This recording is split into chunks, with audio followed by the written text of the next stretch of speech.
Hi guys, my name is Abby and welcome back to my channel. So for today's video will be about how I applied for a permanent residency application. So this will be a step-by-step guide on how you can submit your PR application. Since a lot of you has been asking me how they can start to apply for their permanent residency, especially to those who already received their nomination certificate from the province and they don't know what will be the next step is.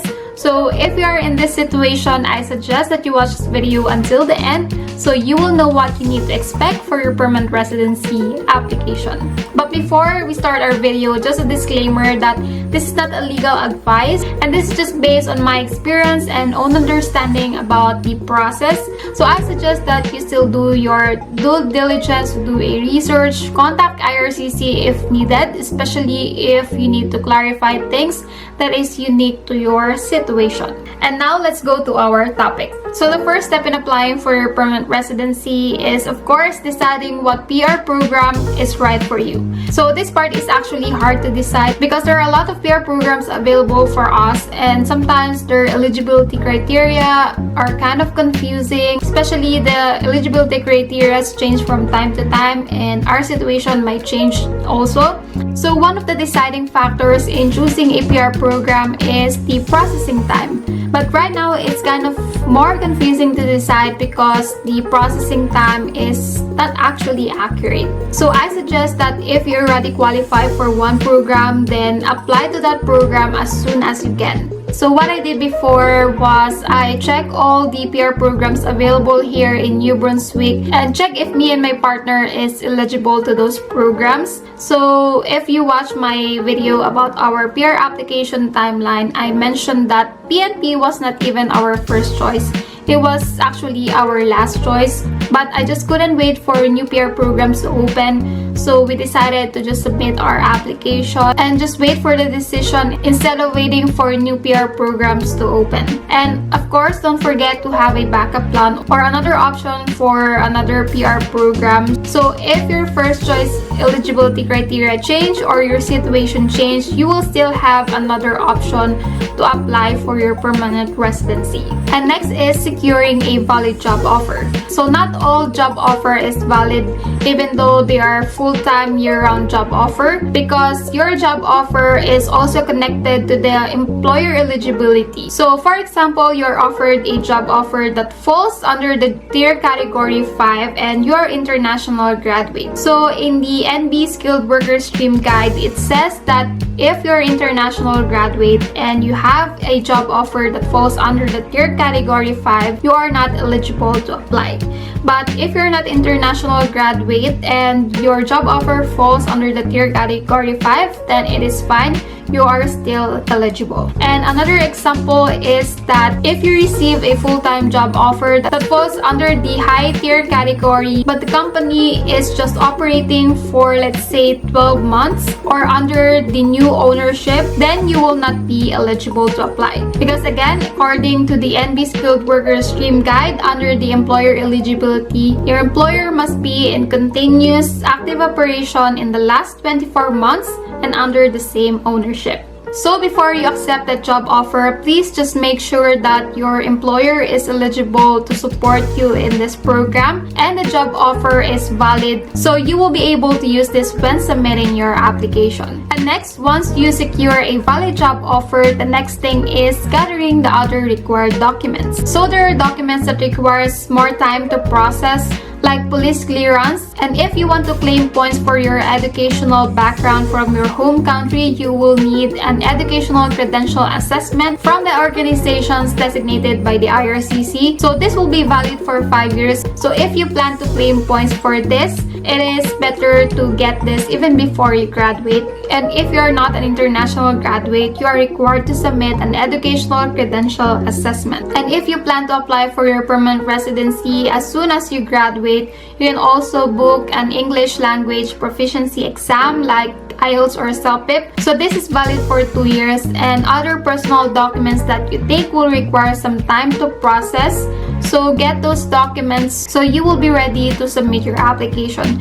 And just be mindful of the validity of these documents. And after that, if you are PR ready, you can also submit an expression of interest. So here in New Brunswick, you will have to create an INB account where you will be able to submit your expression of interest, provide your personal information, state your connection to the province, and calculate your score. So if you're going to apply for the NB Skilled Worker Stream, the minimum points is 60 points. And if your EOI or your expression of interest is selected, you will receive an invitation to apply. So this is where you will be able to upload all the required documents, and you will have 45 days to complete this application. So this is also the stage where you will need to pay the application fee, which is $250 for the NBPNP Skilled Worker Stream. And if you're wondering how much it can cost to submit a PR application, watch my previous video about the expenses that you will need in submitting your PR application. And when you submit your application and they approved it,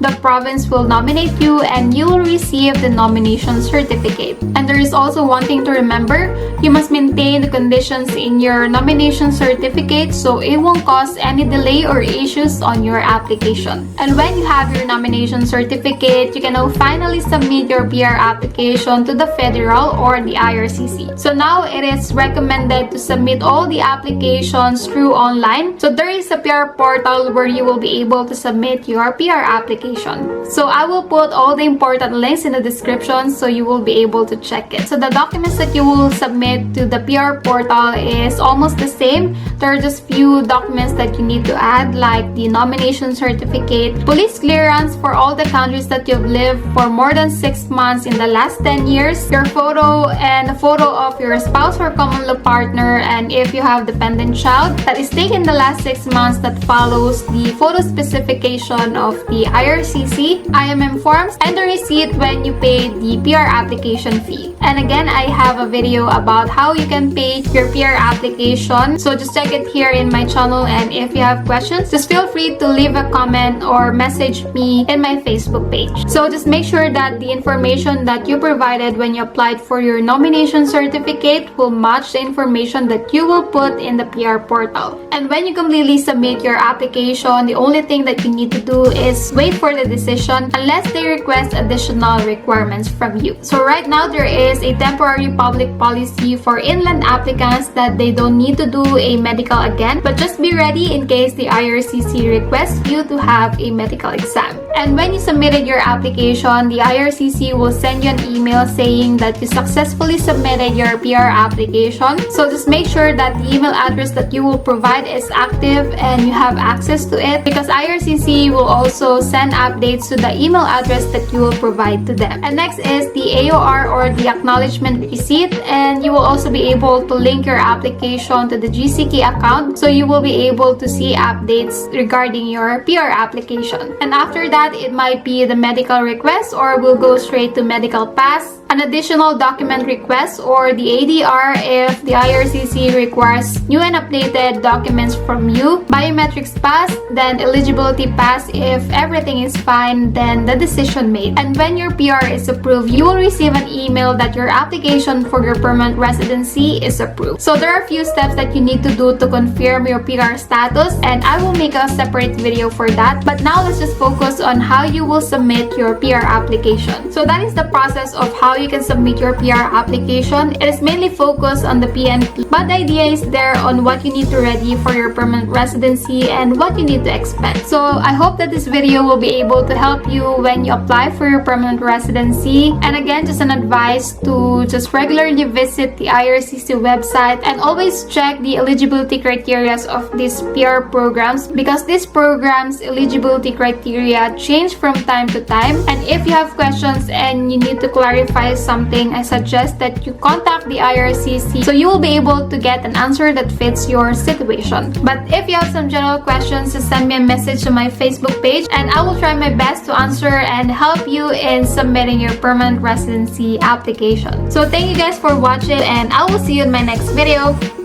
Bye!